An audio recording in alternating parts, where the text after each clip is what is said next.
I like to go spelunking. I enjoy the smell of the earth and the rock, and while the darkness is quite frightening, I am drawn to it.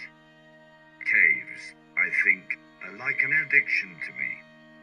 I can't rest until I've explored them all, explored them entirely, gone as deep as I can.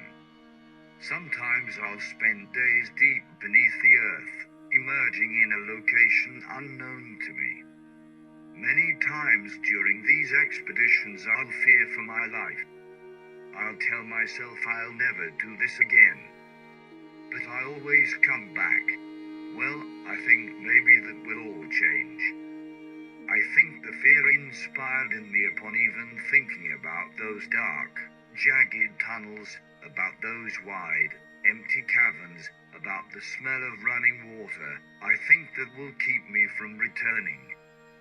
This is all because of my most recent spelunking experience. What happened during it, it's something I thought I'd never even think of regaling. The memories are soaked in fear and grief, you see. I also feel a deep guilt about my actions down there in the cave. I know I made a grave mistake. I let something out, something that should have stayed locked up deep within the earth. Now I'll tell you my story, because I think it's important for you to know. When I started my exhibition, the sky was grey. It was early in the morning, and though the sky was clear, it was supposed to rain later that day. I never found out if it did. My descent into the cave was fairly normal, although I had a bigger bag than usual, which was harder to fit through smaller spaces. This trip was supposed to be longer than most since the cave was quite deep. I would be lying if I said I wasn't nervous about that. I was, as I am most times, unaccompanied. I like to explore alone. It gives me a sense of peace. The loneliness brings me a kind of connection to the universe. Well, I finished the first day easily, setting up camp in a wide cavern with a drip. I didn't know how many days I had left, but I predicted maybe 10. I was quite wrong. Maybe I would have been right if I was in a space that obeyed the rules, but this cave didn't seem to care. By day 2, maybe 3, I was fiercely disoriented. The tunnels seemed to shift around, and I would keep ending up where I'd been before. Of course, caves are often disorienting and are quite hard to navigate by any beginning spelunker, but I am quite seasoned at finding my way around. I can't tell the slightest difference between the texture of any two tunnels, the nuance of the shape, the sound of them, even. Which is why I could tell that the tunnels were repeating themselves. And even then, I know what it is like to be lost. I was a beginner at one point, too. But this was a different feeling entirely. I would be crawling in one direction, and suddenly switch to the other. I'd be in an open cavern, and then squeezing through a crevice within an instant. I'd fall asleep, and wake up in a different location. And then my sense of time was warped much more than usual. Whole chunks of the day would go missing. Of course, by this time I was panicking, trying to reach the end as fast as possible. I hurt myself many times from all this scrambling. Nothing too bad, just bruises and cuts, but these injuries add up. Well, I thought I was going insane. I told myself the second I got out of that cave, if I did, I would admit myself to a mental institution. Around day 6 the cave began to change. The walls became more uniform, the tunnels feeling more like halls. The cave began to take on a man-made feeling, like a work of architecture rather than something without design. And then I saw the first fluorescent light embedded within the ceiling of the cave. There are are no words to describe the feeling I had deep within my gut upon looking up to see that light. It was something you'd see in a hallway, shielded with a glass covering. It emitted a bright white glow that felt so alien within the space, and it was not accompanied by any other lights nearby. It was another half an hour, maybe, before I saw the next one. By this time the walls were smooth and square, and the tunnels were uniform in size. There were no turns within the tunnel, but I could tell I was going down, deeper into the earth. The distance between the ceiling lights became smaller and smaller, until they lined the entire hall.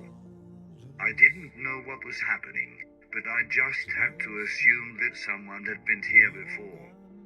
That they built this bizarre passageway. But I think now, looking back, that this structure was created just as randomly as any cave. It's an eerie thought, but the rules down there seem to be different than what we know. As I descended, the halls began to widen, and eventually I could stand. It was a relief to be able to walk again. I began to feel this odd sense of reaching the end. Quickly after that I came across the staircase. It was like something you'd find in an apartment building or hotel. It spiraled around squarely. At first it was white, smooth, and colorless like the rest of the halls, but soon it became tiled, carpeted. A handrail started on one of the landings. The stairs took a long time to descend, and at the end I felt winded.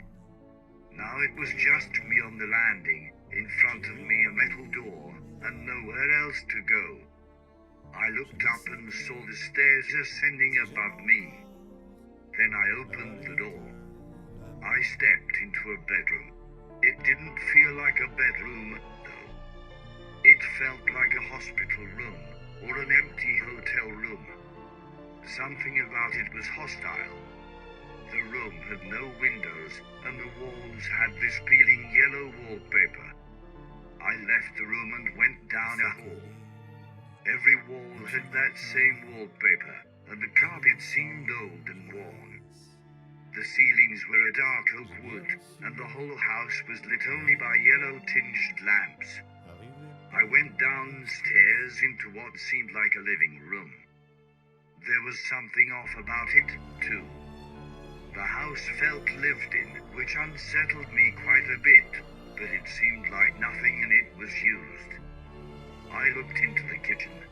I had expected it to maybe be gross and dirty, but again, it seemed unused. Maybe, I thought to myself, this is some old nuclear bunker that I've discovered. Maybe it's been long forgotten. But I saw no signs of that. No dust, no stains or cobwebs. But maybe that doesn't happen down here. I saw there was a door. It was where a front door might be. I knew I had to open it. It might be my way out of this place. If not, I'd probably die down here. So I opened it up. My body started to tingle cold and hot. I dropped down to my knees. I was in a field, the sun bright, the sky blue. There was land far off into the horizon, trees and things. I tried to stand up, but I fell right back over. I vomited. I tried to stop the world from spinning and stumbled up back onto my feet. I looked into the distance, squinting through the blinding sunlight. I saw a figure sitting on a fence at the border of the yard, facing away from me.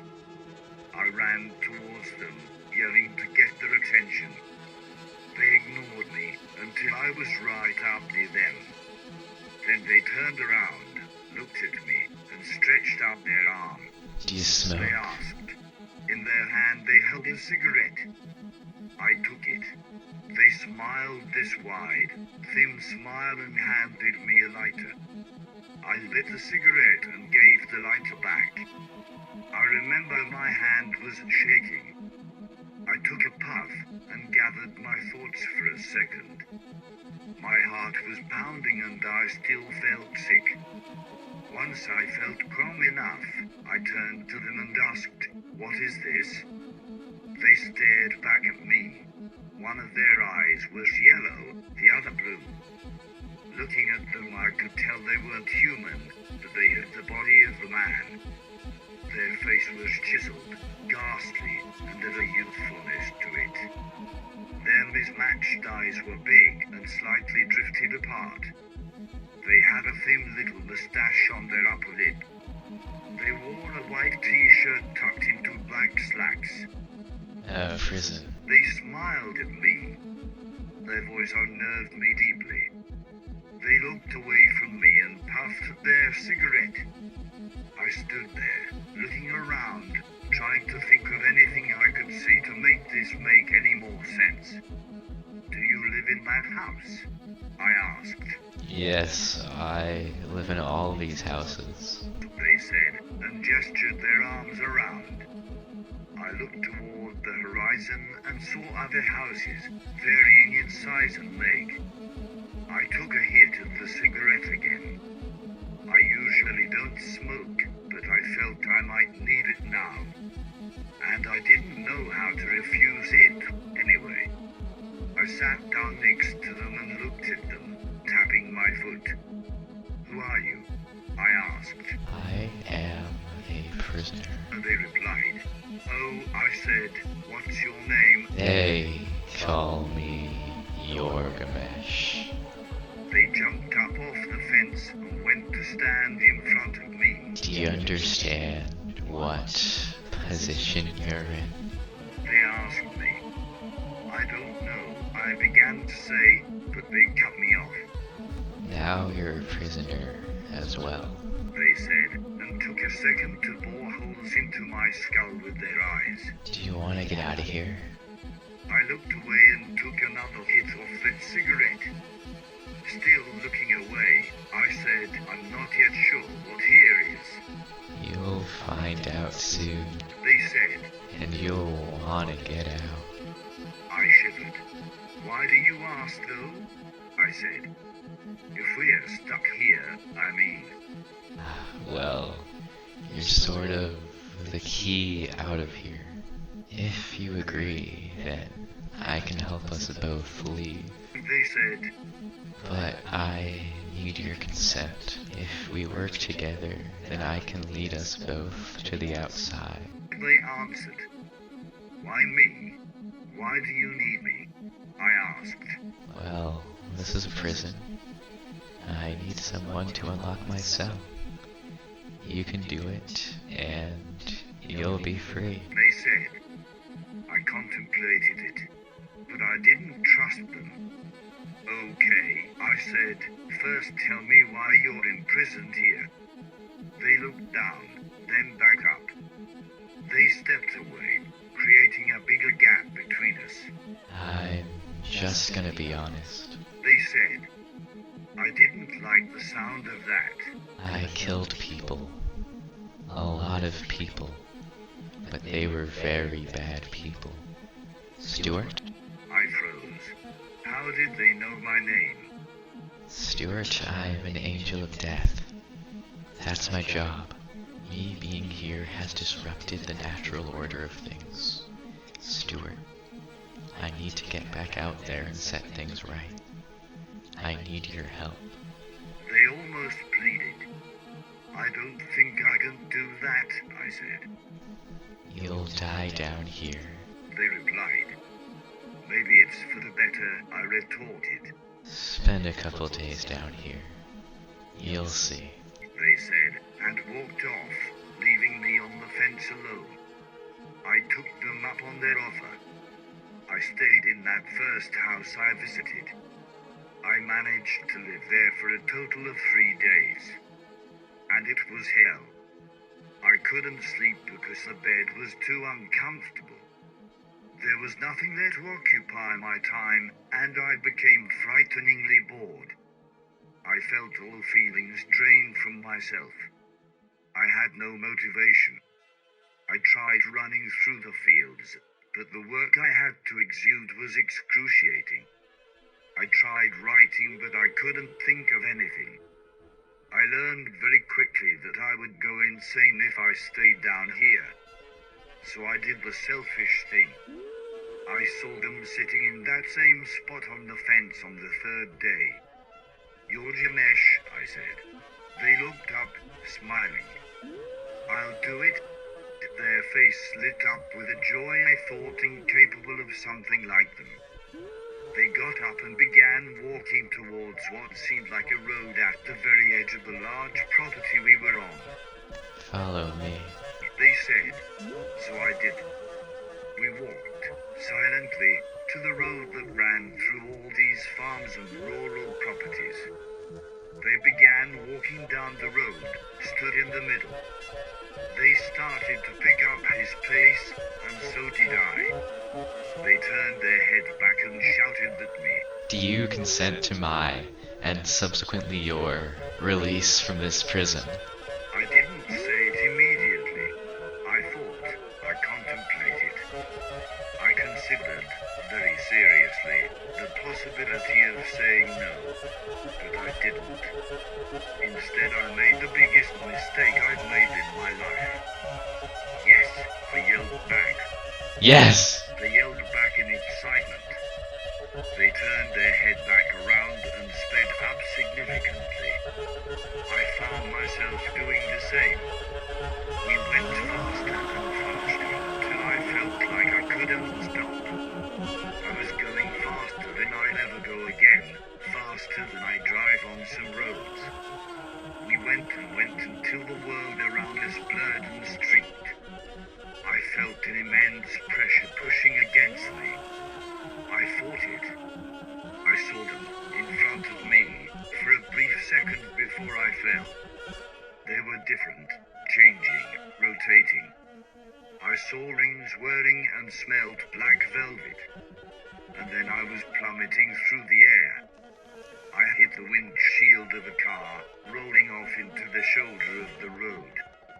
I passed out upon impact and woke up in the hospital. It's a miracle I'm alive, even more so for my family and friends. I'd been pronounced dead. I'd been missing for 2 months. I tell them I can't remember what happened down there. They'll never believe it. They'll put me in a psychiatric hospital. That's why I called you, Diane. Because I knew you'd believe. I'm so sorry for what I've let out. I guess I'm just calling to warn you. Something is starting. I think. Diane, I want to meet with you sometime at your diner. Find some way to sort this out. Okay, I can arrange that. When do you want to meet? As soon as possible. Okay, and Stuart? Yeah? Don't blame yourself for this. This is not your fault. Thank you.